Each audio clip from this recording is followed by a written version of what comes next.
मुगल साम्राज्य के स्वर्ण काल से ही प्रांतों में दो मुख्य अधिकारी हुआ करते थे, सूबेदार और दीवान।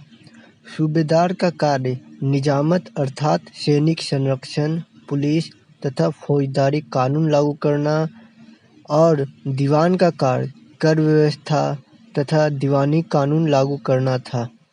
ये दोनों अधिकारी एक दूसरे पर नियंत्रण का काम भी करते थे तथा सीधे केंद्रीय सरकार के प्रति उत्तरदायी थे। औरंगजेब की मृत्यु के पश्चात मुगल सत्ता छीन हो गई और 1707 के बाद बंगाल का नवाब मुर्शिद कुली खुद को थोड़ा अलग करने की कोशिश करने लगा, जिसमें ये था कि वो अब मुगल सम्राट के डायरेक्ट नियंत्रण में नहीं था और सीधे केंद्र सरकार के प्रति उत्तरदायित्व नहीं हुआ। फलतः नवाब मुर्शिद कुली खां दीवानी तथा निजामत दोनों काम करना स्टार्ट कर दिया। अगस्त 1765 के इलाहाबाद संधि के पश्चात 12 अगस्त 1765 में शाह आलम ने एक फरमान जारी किया, जिसके तहत 26 लाख रुपए वार्षिक के बदले दीवानी का भार कंपनी को सौंप दिया जाएगा और नवाब कंपनी को 53 लाख रुपए निजामत के कार्य के लिए भी देने थे। इससे पहले फरवरी 1765 में मीर जाफर की मृत्यु हो गई थी, जिसके पश्चात उसके बेटे नजमुद्दौला को नवाब बनाया गया, परंतु उसके साथ एक संधि में शर्त रखा गया कि निजामत का लगभग समस्त कार्य भार अर्थात सैनिक संरक्षण तथा विदेशी मामले पूर्णतः कंपनी के हाथों में तथा दीवानी मामले डिप्टी सूबेदार यानी नायब सूबेदार जिसको कंपनी मनोनीत करेगी उसको नियुक्त करेगी, या हटाना होगा तो कंपनी के कहने पे ही हटाया जा सकता है। इस प्रकार कंपनी को मुगल सम्राट से दीवानी तथा बंगाल के सूबेदार से निजामत का कार्यभार मिल गया। इस समय कंपनी सीधे कर संग्रह करने का भार ना तो लेना चाहती थी और न ही उसके पास ऐसी क्षमता थी, क्योंकि इसके लिए ज़्यादा से ज़्यादा लोगों की आवश्यकता थी, जो अंग्रेज़ों के पास उस समय कम था। कंपनी ने दीवानी कार्यों के लिए 2 उप दीवान बंगाल के मुहम्मद रजा खां तथा बिहार के लिए राजा सिताब राय नियुक्त कर दिए। मुहम्मद रजा खां उप नाजिम के रूप में भी कार्य करते थे। मुहम्मद रजा खान बंगाल का पहला और अंतिम नायब सूबेदार बना। इस प्रकार समस्त दीवानी तथा निजामत का कार्य भारतीयों द्वारा ही चलता था, जबकि उत्तरदायित्व कंपनी का था। इस व्यवस्था को द्वैध प्रणाली की संज्ञा दी गई, अर्थात 2 राज्य कंपनी तथा नवाब। क्लाइव के द्वारा द्वैध शासन प्रणाली लाए जाने के पक्ष में दिए गए तर्क निम्न थे। पहला, इंग्लैंड के पास ऐसे प्रशिक्षित अधिकारी नहीं थे जो शासन का भार संभाल लेते। क्लाइव ने इंग्लैंड में अधिकारियों को यह पत्र लिखा था कि यदि हमारे पास 3 गुना भी प्रशासनिक सेवा करने वाले लोग हों तो भी इस कार्य के लिए पर्याप्त नहीं होंगे, और जो लोग हैं वो भारतीय रीति रिवाजों और भाषा से अनभिज्ञ थे, इसलिए भारतीयों अधिकारियों के साथ मिलकर काम करना बेहतर होगा। दूसरा पॉइंट, यदि कंपनी स्पष्ट रूप से राजनीतिक सत्ता हाथ में ले लेती है तो उसका वास्तविक रूप लोगों के सम्मुख आ जाएगा और सारे भारतीय इसके विरोध में एकत्रित हो सकते हैं। सिर्फ भारतीय ही नहीं, जो यूरोपीय कंपनी जो अभी भारत में व्यापार कर रही थी वे लोग भी इसके विरोध में आ जाते, जिसमें फ्रांसीसी, डच, डेन्स इत्यादि थे। और तीसरा पॉइंट, स्पष्ट राजनीतिक सत्ता हाथ में लेने से इंग्लैंड तथा विदेशी शक्तियों के बीच कटुता आ जाती। संभवतः ये सभी शक्तियां इंग्लैंड के विरुद्ध एक मोर्चा खड़ा कर सकते थे, जैसा 1778 से 80 के बीच में अमेरिका में हुआ था। चौथा पॉइंट, कोर्ट ऑफ डायरेक्टर्स उस समय समस्त प्रदेश को ले लेने के पक्ष में नहीं था, क्योंकि उन्हें उस समय सिर्फ धन में इंटरेस्ट रहता था, ना कि भूमि पर या राज्य के अधिग्रहण पर। रॉबर्ट क्लाइव इस बात को भी समझता था कि यदि वह बंगाल की राजनीतिक सत्ता हाथ में ले लेती है तो अंग्रेजी संसद जो इंग्लैंड में थी वो कंपनी के काम में हस्तक्षेप करना स्टार्ट कर देगी। प्रशासन की ऐसी व्यवस्था जो क्लाइव ने स्थापित की वह अप्रभावी तथा अव्यावहारिक था। इसने बंगाल में निम्न प्रॉब्लम्स क्रिएट कर दिए। पहला नंबर, प्रशासनिक व्यवधान डैश। कंपनी ने अधिक से अधिक धन की उगाही को ही अपना लक्ष्य निर्धारित किया। प्रशासन ठीक से चल रहा है या नहीं इस बात पर ध्यान ही नहीं दिया। नवाब की शक्ति सीमित होने के कारण कंपनी के अधिकारी नवाब की आज्ञाओं का उल्लंघन करने लगे। ये अधिकारी अपना पर्सनल प्रॉफिट देखने लगे कंपनी को छोड़कर।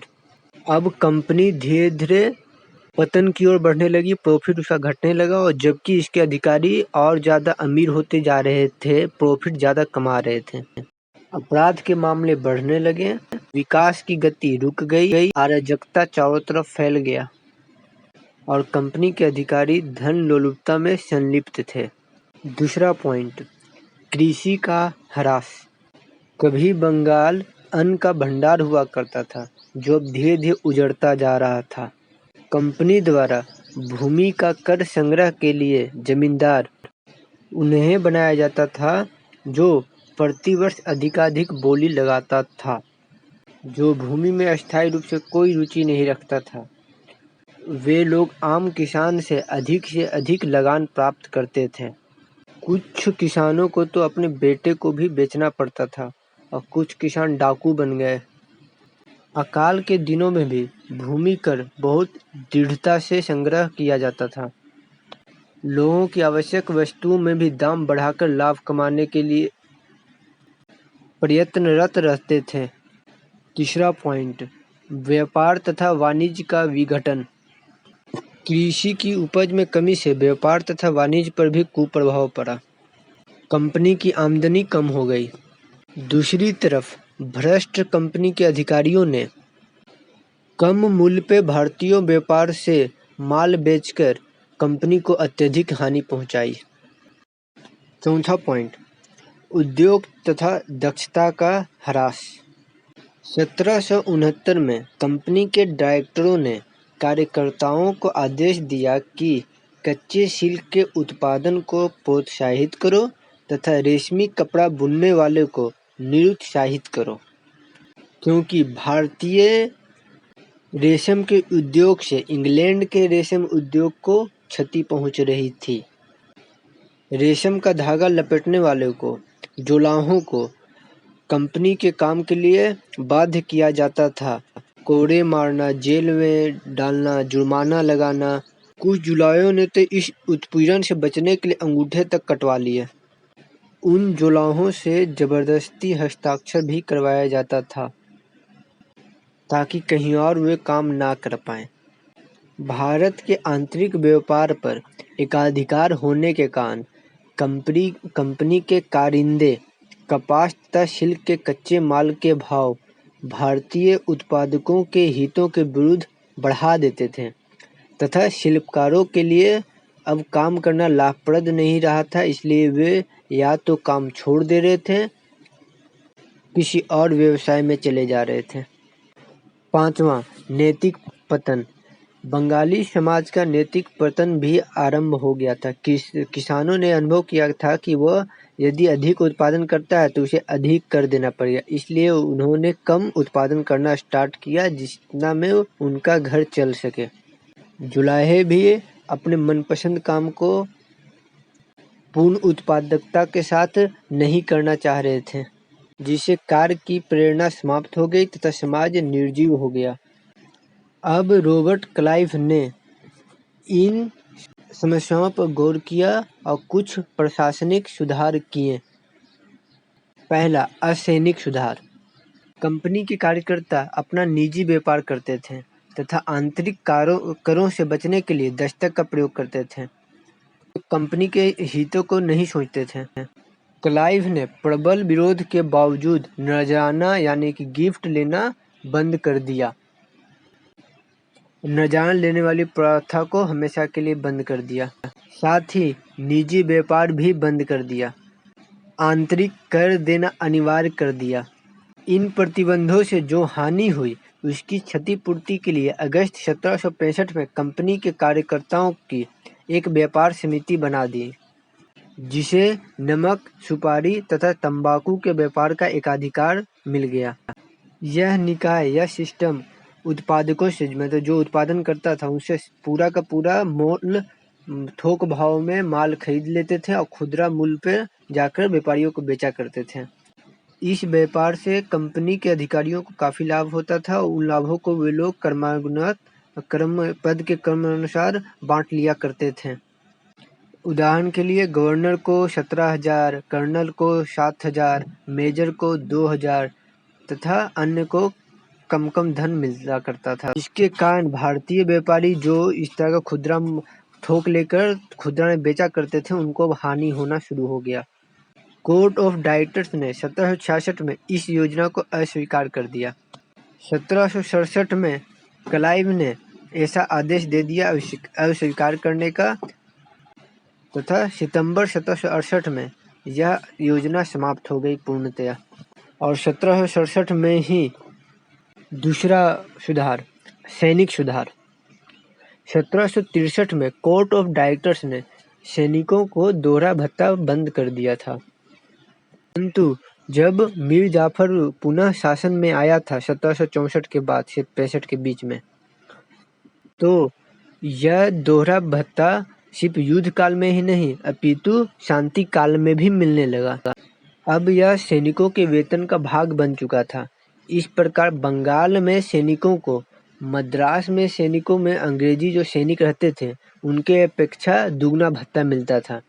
तो क्लाइव ने आज्ञा दी कि यह दोहरा भत्ता बंद कर दिया जाए तथा जनवरी 1766 से यह भत्ता केवल उन सैनिकों को ही मिलता था जो बंगाल तथा बिहार की सीमा से बाहर कार्य करते थे।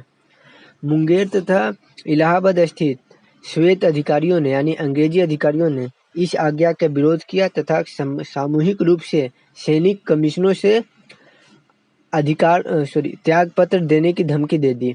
उन्हें आशा थी कि मराठों के संभावित आक्रमण के कारण क्लाइव डर जाएगा। उस समय मराठे एक बड़ी शक्ति थे जो उत्तर भारत पे आक्रमण किया करते थे और वो बंगाल के तरफ भी आया करते थे। तो जब ये सैनिक अधिकारी त्यागपत्र देने की धमकी दिए तो उन्हें लगा कि क्लाइव इससे डर जाएगा। एक अफसर ने तो क्लाइव की हत्या की योजना भी बना ली, परंतु क्लाइव ने इससे पहले ही अपना त्यागपत्र दे दिया और 1767 में क्लाइव हमेशा के लिए भारत छोड़कर इंग्लैंड चला गया। भारत में अंग्रेजी साम्राज्य का वास्तविक संस्थापक रॉबर्ट क्लाइव ही था।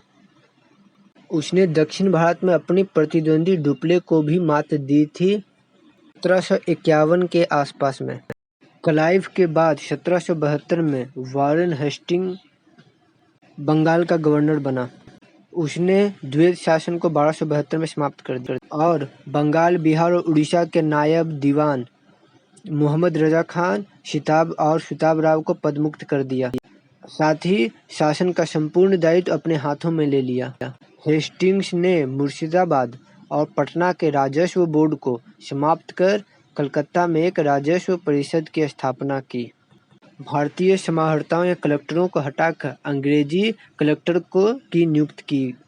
हेस्टिंग्स ने बंगाल के नवाब को शासन कार्य से पूर्ण रूप से मुक्त कर दिया और उसके लिए 16 लाख रुपए वार्षिक की पेंशन निश्चित कर दी। 1773 में हेस्टिंग द्वारा रेगुलेटिंग एक्ट लाया गया, जिसके तहत बंगाल के गवर्नर के पद को गवर्नर जनरल का पद नियुक्त बना दिया गया, अर्थात मद्रास प्रेसिडेंसी और बम्बई प्रेसिडेंसी इसके अंदर रहेगी। और 1773 में वॉरेन हेस्टिंग भारत का पहला गवर्नर जनरल बना। इस तरह से बंगाल भारत में ब्रिटिश राजनीति का केंद्र बन गया। हेस्टिंग 1474 से 85 के बीच में भारत का गवर्नर जनरल रहा। वॉरेन हेस्टिंग ने 1775 से 82 के बीच में मराठों से युद्ध लगा, जो प्रथम आंग्ल मराठा युद्ध था, और मैसूर हैदर अली से अंग्रेजों की लड़ाई हुई 1780 में। रेगुलेटिंग एक्ट के बारे में संवैधानिक विकास में विस्तार से पढ़ेंगे।